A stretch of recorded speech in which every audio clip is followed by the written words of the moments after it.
can fly. Gjibani dhe Xumi reagojnë pas sulmit të Jozit ndaj Gjestit. Ishte një pabesi, unë se kam godit kur Gjestin vetëm e kam shty. Ja çfarë thonë ata.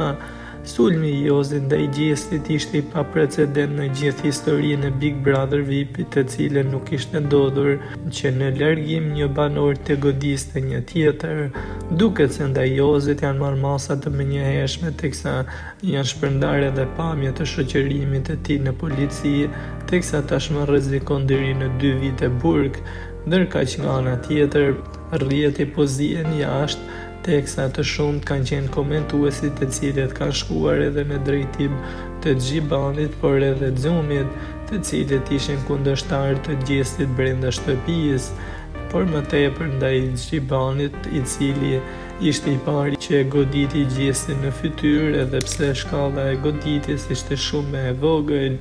Gjibani ka shpërthyer në rrjetin e tij Instagram duke sqaruar situatën, teksa sipas tij goditja e Jozit ishte një pabesi, ku tha: "Shoh me mira mesazhe që më vijnë, madje duke edhe më kërcenu, unë si haj kërcenime të askujt.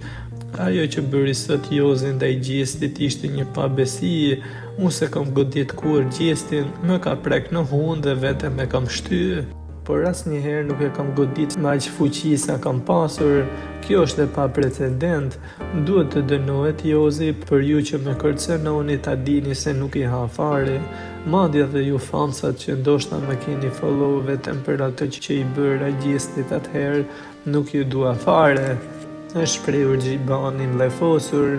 Nga ana tjetër, reagimi i Xumit ka qenë më i kontrolluar, teksa në mbrëmje vonë, menjëherë pas prajvit, Xumi ka dalë në një Insta live teksa tha: "Nuk e prisje, ju betohem, më duket e palogjik dhe shumë e ulët.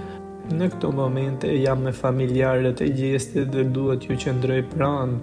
Është e paprecedent dhe duhet të merren masa menjëherë.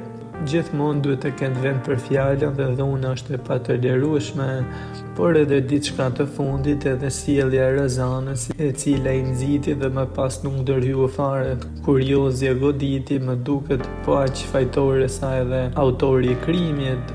Me kaq dua ta mbyll", tha Xumi për situatën.